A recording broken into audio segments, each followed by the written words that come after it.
ahead of the 2023 PVL All-Filipino Conference. Buckle up, sports fans. Let's get in the game.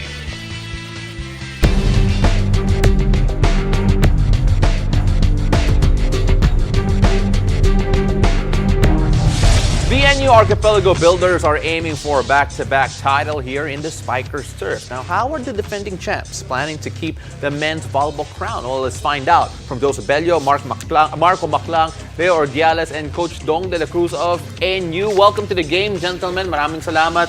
Coach Dong, I wanna talk to you first kasi grabe, ang dami nangyari sa team na to in terms of turnover going into this particular conference, this particular season. Can you give us a brief background on ano yung composition ng team na to? Because a lot of the familiar names aren't there from last season. Good evening, Buman. Good evening. This team right now is our Team B. No? They are upcoming players of National University. Kasi yung mga Team A namin hindi capable of playing in the Spikers Cup because of the UAAP. Right. Coach, balikan ko lang yan. Since, alam niyo na, syempre, kayo yung defending champion, and kahit nasabihin na natin, Team B, syempre, you still want to defend that championship, right? Ano yung mindset going into this tournament? Actually, ang mindset naman is we have to stick with the program, yung continuity ng program ng NU ni Coach Dante. That's why yung senior namin nasa UAAP, and eventually because of the pandemic, some of them are graduating already na nakaka 2 years pa lang sa UAAP. And syempre tinitignan namin kung sino ang mga pwedeng susunod. But syempre we are the defending champion. We are aiming also to repeat as champions, pero syempre bata tong mga to, no? Yung experience na magigain nila, yun ang pinaka-importante. Oh, and one of these three, boom, only one of them is born before the year 2000. Ito na naman ang usapang edad. Let's not talk about that first. Pero I want to talk to Joseph kasi yung grupo na to, only 4 holdovers if I'm not mistaken from last conference, last season. So, how would you bring in yung winning mentality from yung team na yun dito sa bagong team? Since yung main core po talaga namin is next, focus po muna sa UAP. Ngayon pong mga natira, yung experiences po namin na natutunan from the previous conference po na Spikers Turf. Then, syempre dahil sa trainings din po, yun po yung mga preparations po namin. Okay, sabi ni Coach Dong Marco na kahit na Team B, kahit na wala yung mga stars, na wala yung mga vets, you're sticking to the system. Kasi yun yung importante, yun yung kailangan matuloy nyo yung continuity ng system. What is the system na dadalhin nyo dito na dapat pareho para ma-retain yung title even after the rough start? And we'll talk about that later on. Yung sa yung sa iniinsayo pa rin po namin sa kasi same din naman po kami hindi naman po kami hiwalay sa training. Kung ano po yung training ng iba naming teammate na naglaro na sa naglaro na sa iba-ibang lugar.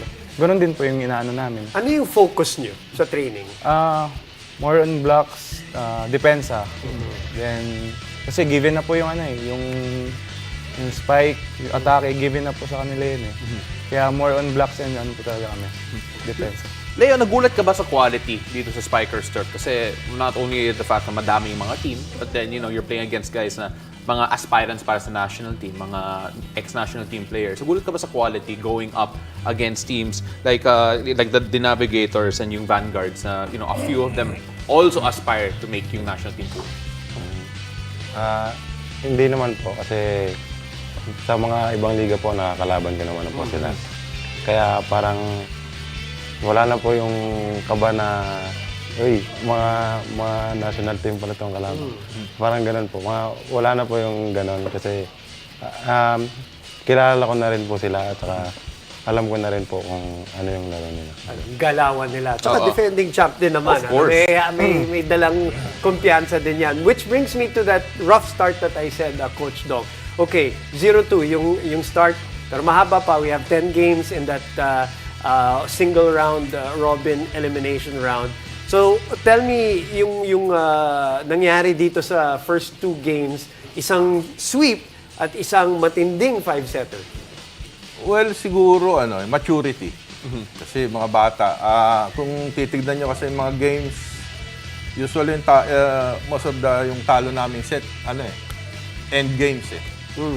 There are times na nagli-lead kami in the beginning and in the middle of the set.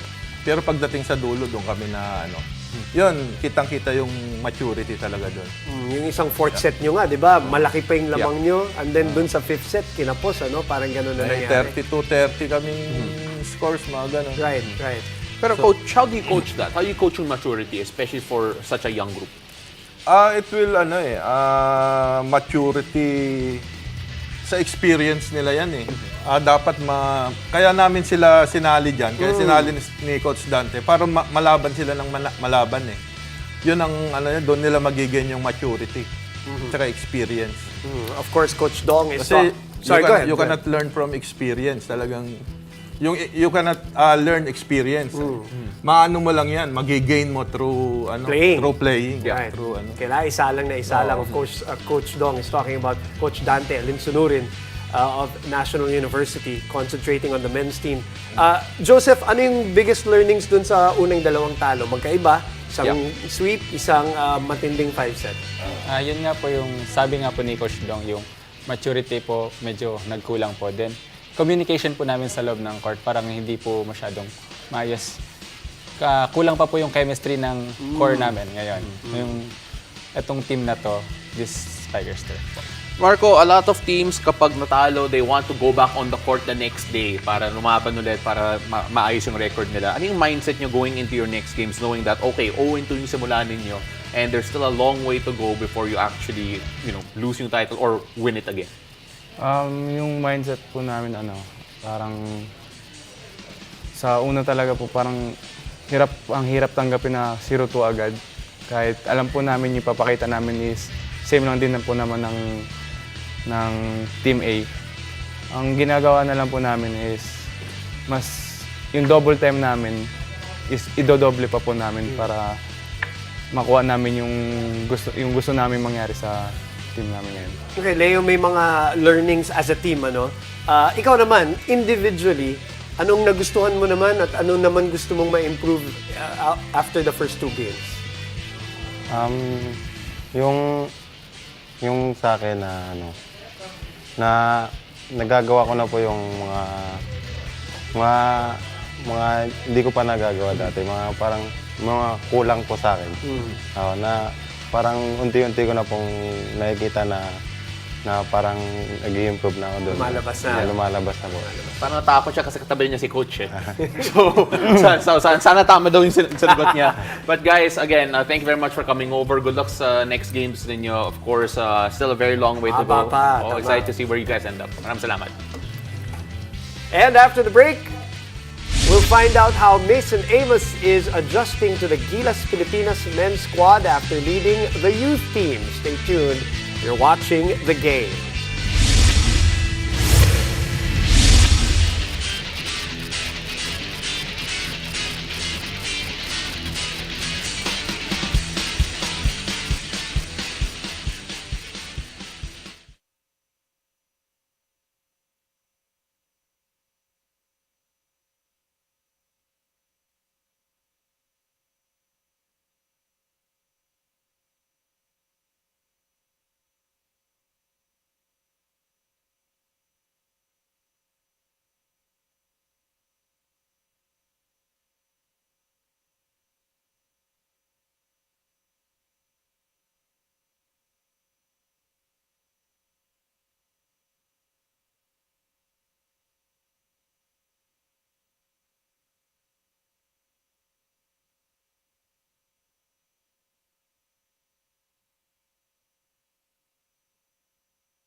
Joining me right now is one of the prospects for Gilas Pilipinas, part of the pool, not yet the team. Let's see if he can make it. Of course, Mason Amos, a member of Gilas under 18, now trying to break into the senior. Mason, how are you doing? Yeah, I'm good. How are you?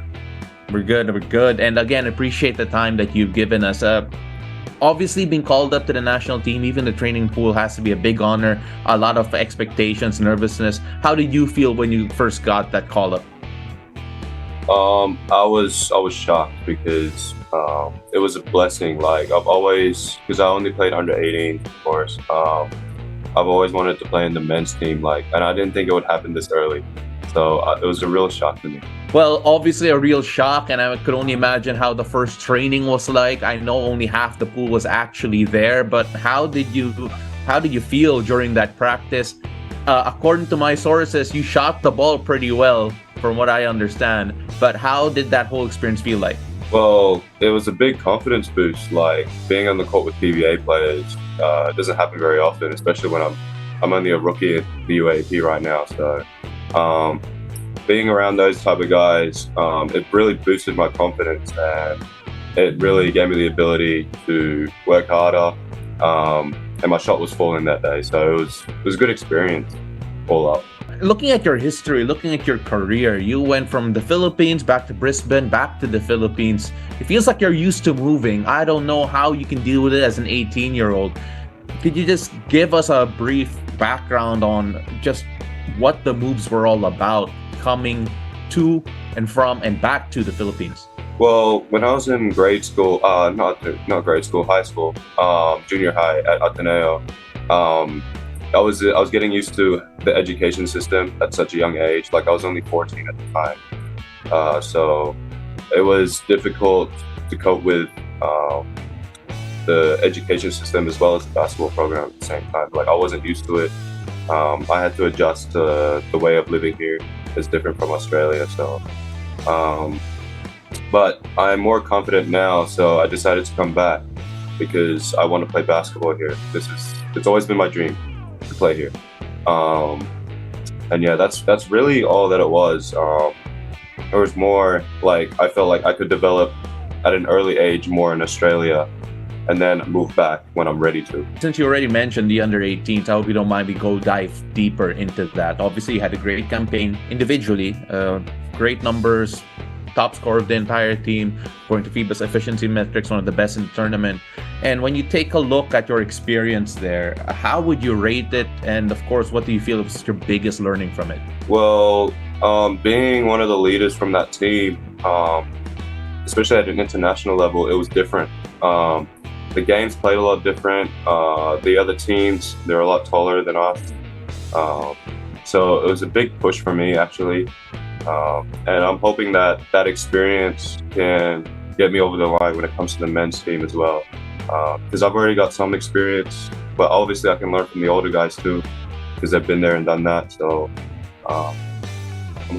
hopefully it helps me. You know, it was really interesting. You had a lot of great games. I want to talk about the game that wasn't too great for you guys. That loss against Lebanon in the quarterfinals. Obviously, it was almost like a punch in the mouth, just how they ran you guys defensively.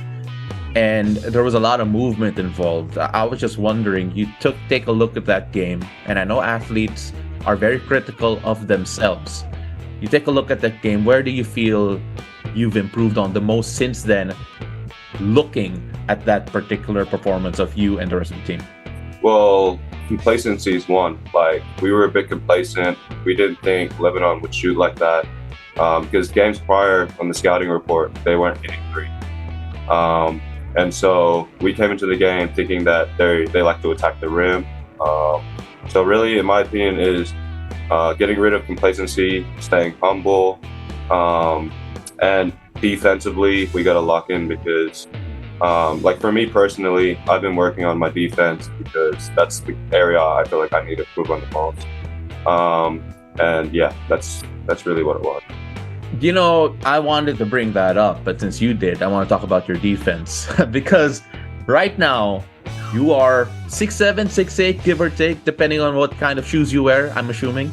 And you take a look at your position and the way you played in FIBA, was a bit of a big man, a bit of a fat, a bit of a drop big, and now you're gonna try and dip your toes into on the international stage, wherein the guys your size are hyper athletic. How has that been mentally, making sure you're ready for that, even against some of the PBA guys that you're gonna go up against over in the trainings for Gilas Pilipinas? Well, it's good practice at the training the other day. I actually had to guard Brown Lee, so I was assigned to guard him, and it was a good start for me personally because I have to stop him from driving, I have to stop him from shooting. So it's good practice. But for me, like guarding the perimeter is a goal of mine. I know I was a drop big in FIBA, but that's not really what I'm comfortable with. Because in Australia, I played 3. I wasn't a 4-man. And I had to play 5 because we didn't have that much height. So it's really just a matter of working on my lateral movements, all that type of stuff. You mentioned defense being your prime, at least one of the things that you want to work on the most. But then throughout this experience, this training camp with Gilas Pilipinas, and of course the upcoming qualifying window, what key part of your game and yourself personally as a player do you feel that would develop the most throughout this experience? Personally, I think IQ-wise, I'll grow more because there's great coaches. You're surrounded by great players, so they'll make you better too. So I think IQ-wise, my decision-making will be better. How I play the game will be a lot more smooth. And really, like, just improving a whole lot as a player in general. I know I've got shooting there, so that's something I always work on because that's where I find my strength is shooting. So really just, like you said, like improving on everything about my game. Well, for those wondering if he really is a good shooter, around 40%, I believe, from beyond the arc in FIBA. I think it was 44, yeah. Yeah, you see, he memorizes it, so he's arrogant. I like it. Mason, again, congratulations on the call-up. Congratulations on the opportunity in front of you. Hopefully, you can make the most of it. And I look forward to hearing more stories about you trying to check Justin Brownlee because he's a monster. Yeah, thank you.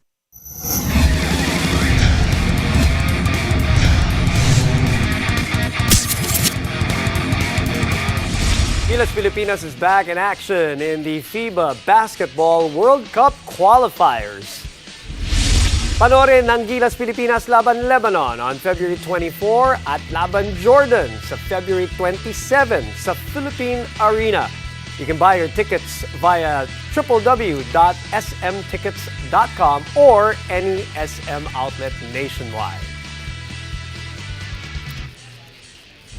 And after the break, we'll catch up with the Choco Mucho Flying Titans as they prepare for the upcoming PVL All-Filipino Conference.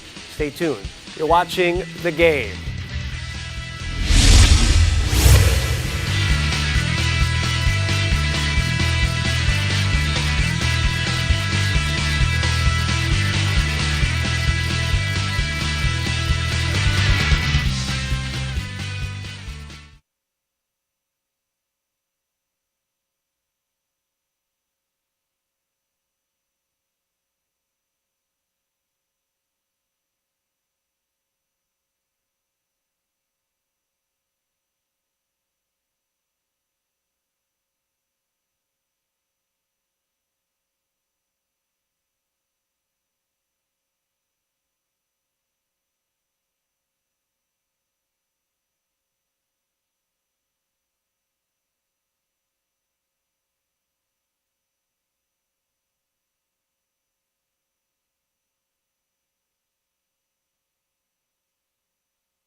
Still watching the game, the Choco Mucho Flying Titans are deep into their preparations for the upcoming PVL All-Filipino Conference happening February 4.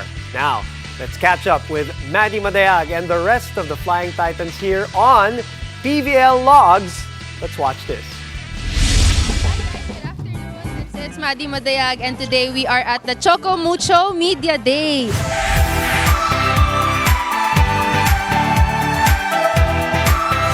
Kuya, habulin mo ako, kuya. Dali, kuya.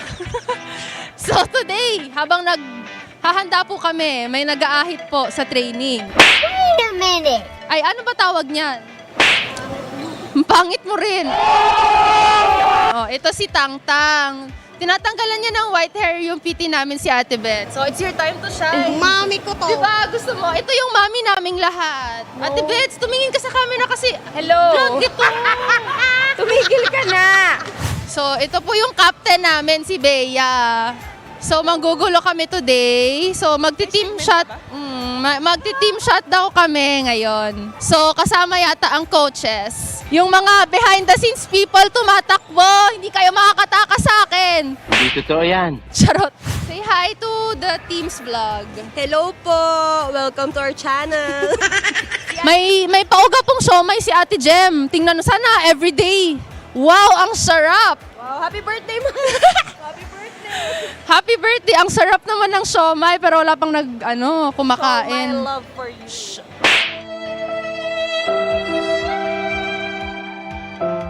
Ay, sorry. Hey! So anong masasabi mo sa training? Wala. Hindi, anong masasabi mo kay Coach Dante so far? Sumagot ka! Magaling. Bola lang yan. Hello everybody! Yung pogi namin coach, oh. Coach Jessie. Tingnan mo, lahat ng coaches namin bagong gupit. Pogi nito. Ito may megaphone. Di mo kailangan ng megaphone. O, kakanta mo na kami. Is it? Hoy! This is Pwede sa tono. Warm up muna tayo, warm up. Vocal warm up. Hindi ganyan. Yok! Ay! Wala! Hello! Gawin mo. Mio.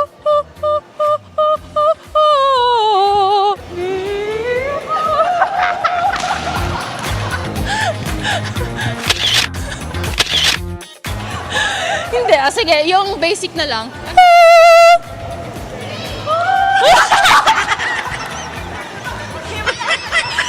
Bakit nanginginig yung mga bibig nyo? Ano ba yan? Hello everybody! I'm here with Madam Maria. Bea De Leon and Desiree Che. It's tomato. Desiree. So, meron po tayong portrait ni Dina Wong. Pogi nito. Ay, meron pa tayong ulo ni Isa Molde. Oh, 'di ba? Yung ngiti niya parang hindi pa siya masaya. Napilitan lang. Gusto ko to, pahingi ako ng isang Katrina. Okay na tayo. Okay na, masaya na kayo. Okay. Masaya na kayo. Ayun, there. Maddie Madayag on YouTube and Katrina Tolentino on Cat's Kitchen! Okay, so ayun na po. Tapos na po tayong lahat. Ako tapos na. I'm done. Charot. Ay, nahulog. Yun. Thank you guys for watching. Enjoy! Bye!